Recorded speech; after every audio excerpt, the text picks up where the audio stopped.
दोस्तों, मैं अरविंद सर आप सभी का अपने चैनल पर हार्दिक स्वागत करता हूं। आज हम लोग बात करेंगे सहायक अध्यापक भर्ती परीक्षा 2019 में जो विज्ञान से 10 प्रश्न हर साल आते हैं।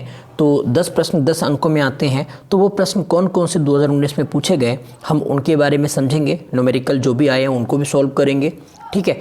साथ ही साथ मैं आपको एक एडवाइस करना चाहूँगा कि आपको ये पता होना चाहिए कि हमें विज्ञान में क्या चैप्टर पढ़ने हैं ना, आपके सिलेबस में कौन कौन से चैप्टर लगे हुए हैं। तो फिर एक बार फटाफट नज़र डाल लीजिए, फिर हम लोग पेपर की तरफ चलते हैं। तो पहला प्रश्न है, कह रहा है कि पहला जो चैप्टर है वो है दैनिक जीवन में विज्ञान। गति, बल, ऊर्जा, दूरी, प्रकाश, ध्वनि, जीवों की दुनिया, मानव शरीर, स्वास्थ्य, स्वच्छता एवं पोषण, पर्यावरण एवं प्राकृतिक संसाधन, पदार्थ एवं पदार्थ की अवस्थाएं। ये कुछ चैप्टर हैं आपके, ठीक है, जो आपके सिलेबस में लगा रखे हैं हमारे आयोग ने। तो इन चैप्टर्स को आप अच्छे से तैयार कर लीजिएगा। 6th, 7th, 8th क्लास की किताब पढ़ लीजिएगा, वहाँ से आपको सब कवर हो जाएगा, ठीक है। चलिए स्टार्ट करते हैं, हम लोग पेपर को सॉल्व करते हैं। पहला प्रश्न है, खाने का नमक किससे बनता है। अब खाने का नमक किससे बनता है भाई, पहले तो ये पता होना चाहिए नमक है क्या। नमक सॉल्ट है, नमक क्या है, लवण है। तो नमक का फॉर्मूला क्या होता है भाई, NaCl होता है। अब आपने पढ़ा होगा केमिस्ट्री में कि भाई कोई भी नमक, अर्थात नमक सॉल्ट है, सॉल्ट मतलब लवण कहते हैं हम उसको, ठीक है। तो कोई भी सॉल्ट बनता कैसे है, कोई भी सॉल्ट दुनिया का बनेगा तो एक अम्ल और क्षार से मिलकर बनेगा। और अम्ल कौन सा इसमें यूज हुआ होगा, NaOH। क्षार कौन सा यूज हुआ, अम्ल इस्तेमाल हुआ होगा HCl, और क्षार कौन सा हुआ होगा, NaOH। तो NaOH जो क्षार है ये कैसा होता है, ये आप देखेंगे ये बहुत ही प्रबल क्षार होता है। और ये कैसा होता है, ये बहुत ही प्रबल अम्ल होता है, ठीक है। यहाँ पे क्या होता है, ये OH से क्रिया किया होगा, H2O बनाया होगा, और H2O के अलावा जो कुछ बना है NaCl, वो आपका सॉल्ट लवण कहलाता है। और यही आपका नमक होता है ना। तो याद रखेंगे आप, कभी भी कोई सॉल्ट बनेगा तो सॉल्ट में क्षार और अम्ल आपस में मिलकर सॉल्ट तैयार करते हैं। लेकिन इस वाले केस में जो क्षार इस्तेमाल हुआ है बहुत प्रबल है, और जो अम्ल इस्तेमाल हुआ है वो भी प्रबल है। तो इसका सही आंसर हो जाएगा मजबूत अम्ल और मजबूत क्षार से, ठीक है। प्रश्न नंबर 2 की ओर चलते हैं। कह रहा है यदि किसी पिंड की गतिज ऊर्जा अपने प्रारंभिक मान का 4 गुना हो जाए तब नया संवेग बताइए। आपको थोड़ी सी जानकारी, ये फिजिक्स का क्वेश्चन है, और फिजिक्स में भाई आपको इतनी नॉलेज होगी कि भाई काइनेटिक एनर्जी को K से लिखते हैं, काइनेटिक एनर्जी को K से लिखते हैं। और K के 2 फॉर्मूले होते हैं, एक होता है हाफ mv², एक होता है हाफ mv²। जनरल फॉर्मूला यही है, अगर आप कोई चीज़ गति कर रही है तो उसमें जो गतिज ऊर्जा होगी वो K = हाफ mv² होगी। और दूसरा फॉर्मूला इसका जो हम लोग ड्राइव करते हैं, निगमन से हम इसको प्रूफ करके निकालते हैं, वो निकल कर आता है p²/2m। कई दफ़ा कई एग्जाम्स में मैंने फेस किया है कि गतिज ऊर्जा का फॉर्मूला वो संवेग के पदों में पूछ लेते हैं। P आपका क्या होता है, संवेग होता है। तो कहने का मतलब है कि यहाँ पर गतिज ऊर्जा का फॉर्मूला संवेग के पदों में पूछे तो p²/2m, और सामान्य फॉर्मूला क्या होता है, हाफ mv², ठीक है। अब प्रश्न की बात पर आते हैं। कह रहा है यदि किसी पिंड की गतिज ऊर्जा मान लो K, ठीक है, अपने प्रारंभिक मान का 4 गुना हो जाए, मतलब अभी मान लो K', मान लो प्रारंभ में कितना था, पहले था K, और उसका कितना हो जाए 4 गुना। मतलब अभी मैंने मान लिया इसका जो संवेग है वो K' है, ओके।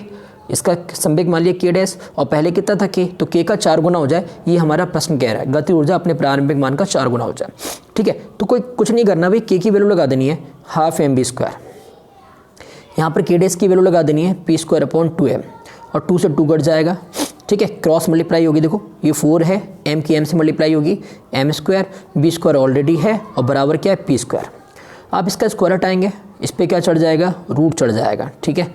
जब रूट चढ़ जाएगा तो ये 2 का होता है, ये m निकल आएगा, ये b निकल आएगा, ये p। और p का ओरिजिनल फॉर्मूला क्या होता है, p बराबर होता है mb, क्या होता है, mb। और m क्या होता है, द्रव्यमान, b क्या होता है, वेग। तो आपने क्या पढ़ा है, संवेग बराबर द्रव्यमान गुणा वेग, संवेग बराबर द्रव्यमान गुणा वेग, मास इनटू वेलोसिटी, है ना।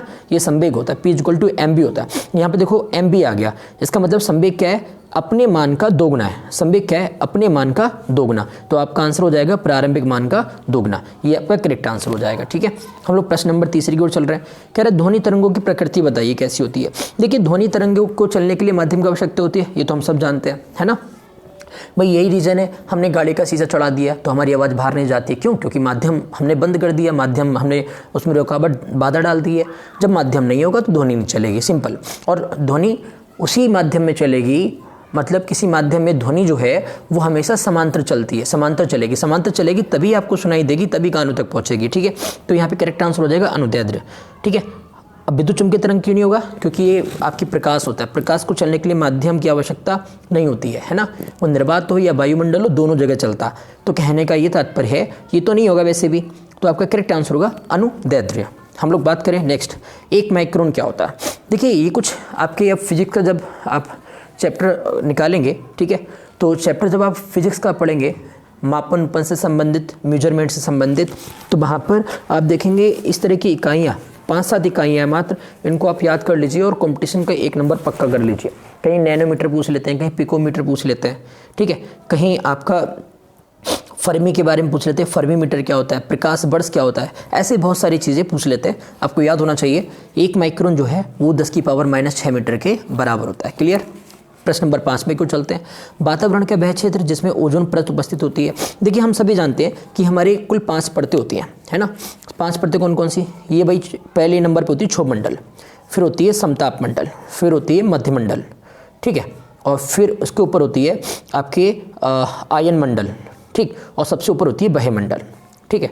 तो आप जानते हैं कि 10% जो है वो क्षोभ मंडल में ओजोन गैस होती है और 90% जो है वो समताप मंडल में पाई जाती है। वैसे तो उसका करेक्ट आंसर स्ट्रेटोस्फीयर होना चाहिए, लेकिन एग्जाम आयोग ने ट्रोपोस्फीयर माना है, तो आप ट्रोपोस्फीयर आप जो भी बुकलेट में दिया है मैं उसके हिसाब से बता रहा हूँ, ठीक है। तो मेरे हिसाब से तो स्ट्रेटोस्फीयर होना चाहिए था, तो उसका करेक्ट आंसर क्या 5 में का क्या मान लेते हैं हम? सी मान लेते हैं, ट्रोपोस्फीयर। प्रश्न नंबर 6 की ओर चलते हैं। कह रहा श्वास छिद्र का उपयोग श्वास के लिए किसके द्वारा किया जाता है? अब भाई देखिए ऐसे कौन सा यहाँ पे जीव है जो सांस के लिए अपने रोम छिद्रों के माध्यम से वायु का निष्कासन करता है। जैसे हम लोग सांस को फेफड़ों के माध्यम से फेफड़ों के माध्यम से खींचते हो, मतलब श्वसन नलिका के माध्यम से हमने फेफड़ों में डाला, उससे काम चलाते हैं, अपने सांस लेने का काम प्रक्रिया पूरी करते हैं। तो यहाँ पर ऐसी सांस लेने का जो काम है वो कौन पूरा करता है? तिलचट्टा। तिलचट्टा को हम क्या कहते हैं? कॉकरोच। तो आपका सही आंसर होगा तिलचट्टा। अगला प्रश्न है, सरल रेखा पर गतिशील किसी कण की स्थिति x समय के साथ संबंध x बराबर 60² - 5t के अनुसार बदलती है, जहाँ x मीटर है, t सेकेंड है, कण का प्रारंभिक वेग बताना है। अब भाई एक बात बताओ मुझे, तुम आपने क्या पढ़ा है कि आपने पढ़ा होगा, क्या पढ़ा है भाई? वेग बराबर क्या होता है? वेग बराबर होता है यहाँ पर दूरी बटे समय। वेग बराबर क्या होता है? दूरी बटे समय होता है, ठीक है। ये तो पढ़ा है आपने कि जो वेग है वो दूरी बटे समय, दूरी को x मान लिया और समय को मैंने t मान लिया, ठीक है। अगर ऐसी इक्वेशन कहीं दी होती है तो हम इसको सॉल्व कैसे करते हैं? सॉल्व करने का सिंपल सा कॉन्सेप्ट होता है कि आप थोड़ा देखेंगे, आपको इक्वेशन दे रखी है x बराबर 60² - 5t। अगर आप साइंस बैकग्राउंड के तो बड़े आराम से समझ जाएंगे।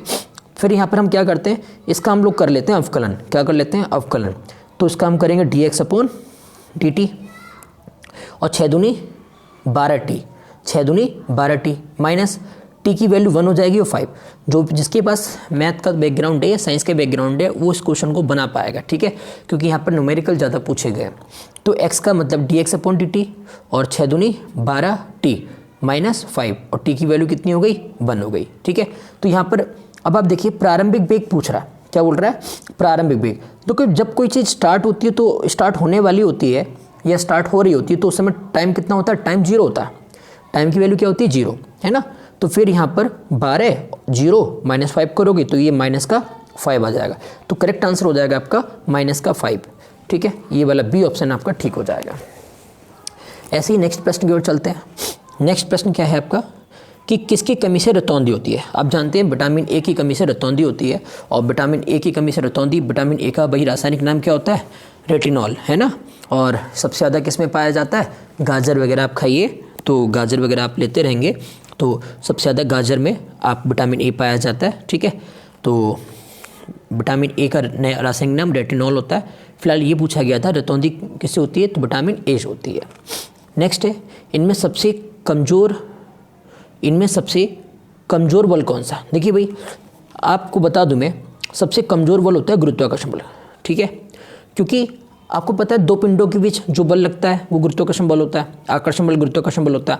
भाई पिंडों की बात करें तो भाई सोचने वाली बात है कि पृथ्वी जो है वो चंद्रमा को अपनी तरफ खींच के 2 पिंड हैं, या हमारी ह्यूमन बॉडी दूसरी ह्यूमन बॉडी के बीच आकर्षण लगना चाहिए, लेकिन वो आकर्षण हमें महसूस नहीं होता है, बिल्कुल ना के समान होता है ना, जबकि कायदे में लग तो रहा है लेकिन बिल्कुल हमें महसूस नहीं हो रहा। तो इसलिए अब यहाँ पर सबसे कमज़ोर बल कौन सा होता है? गुरुत्वाकर्षण बल होता है। ठीक है, पूछा जाता है सबसे पावरफुल बल कौन सा होता है? तो न्यूक्लियर बल होता है, नाभिकीय बल, जो नाभिक में प्रोटॉनों और न्यूट्रॉनों को बांधे रखने का काम करता है। ठीक है, आपका नेक्स्ट एक लास्ट क्वेश्चन है, 4.4 ग्राम CO2 का एनटीपी पर आयतन बताओ।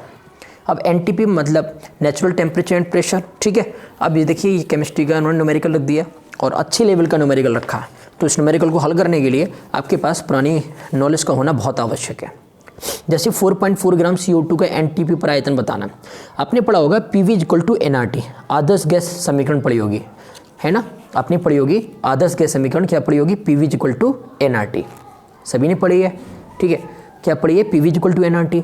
जब भी बात एनटीपी पर करता है तो एनटीपी पर प्रेशर 1 वायुमंडल हो जाता है ना, टेम्परेचर 0 डिग्री हो जाता है, और या उसको हम बोलते हैं 273 केल्विन।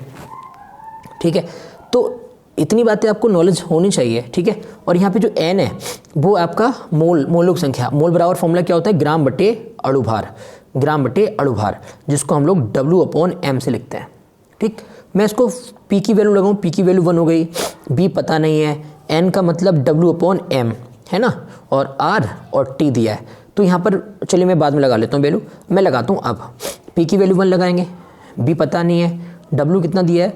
W चेक कर सकते हैं हम लोग, कितना भार दिया है भाई? 4.4। ठीक है, और मास मतलब यहाँ पे CO2 का कितना होता है? CO2 भी 44 होता है। ठीक है, ये 4.4 दिया हुआ है। 44 कैसे बनाया? देखो, कार्बन 12 होता है, ऑक्सीजन 16 होता है। यहाँ पे क्या दिया हुआ है? यहाँ पे आपको दिया हुआ है CO2, तो कार्बन हो गया 12 और ये 16 होता है, लेकिन 2 हैं तो 16 दूनी 32, 32 और 12 44 हो गया। ठीक है, गुणा R की वैल्यू होती है 0.082, कितनी होती है? ये फिक्स वैल्यू होती है सार्वत्रिक गैस नियतांक की। ठीक है, और यहाँ पे हम जो T है, T की वैल्यू क्या लगाएंगे? हमेशा वैल्यू केल्विन में लगाते हैं, अगर आपने केमिस्ट्री पढ़ी है तो आपको पता होगा, 273 केल्विन। सॉल्व करेंगे भाई, पॉइंट हटाएंगे, 0 लगाएंगे, और 44 ढाई कितना होता है? 440। तो B बराबर सॉल्व कर रहे हैं हम लोग, तो यहाँ पे 10 से हम जब इसको भाग लगाएंगे तो एक पॉइंट यहाँ पहुँच जाएगा, तो ये आपका हो जाएगा 0.82। ठीक है, मतलब 0.082 था तो पॉइंट अब यहाँ आ जाएगा, तो ये 0.82 हो जाएगा, गुणा कितना? 273। ठीक, गुणा कर लेते हैं भाई हम उसकी, 273 की गुणा करनी है किससे? 0.82 से। 2 3 6, 2 7 14, 2 दूनी 4 और 1 हासिल का 5, 8 3 24। ठीक है, और हासिल लगा 2, 8 7 56, 57 58 हो गया आपका, हासिल लगा 5, 8 दूनी 16, 16 और 5 कितना होता है? 16 और 5 आपका 21 होता है। कितना होता है? 21। सॉल्व करेंगे, 6 4 4 8 हो गया, 8 5 13 का 3, हासिल लगा 1, हासिल लगा 1। ठीक है, हासिल लगा 1, तो ये आपका 22 हो गया। ठीक है, तो कहने का मतलब है कि पॉइंट 2 के बाद 2 के बाद पॉइंट लगा दें, 223.86 जो लगभग है 24 के बराबर, 224 के बराबर है। किसके बराबर है? 224 के। 223.86 किसके बराबर है? 224 के। तो करेक्ट आंसर क्या हो जाएगा? करेक्ट आंसर हो जाएगा 224 लीटर। ठीक है, इस तरह के 10 प्रश्न आपके एग्जाम में आयोग ने पूछे थे, जो मैंने आपको इस वीडियो के माध्यम से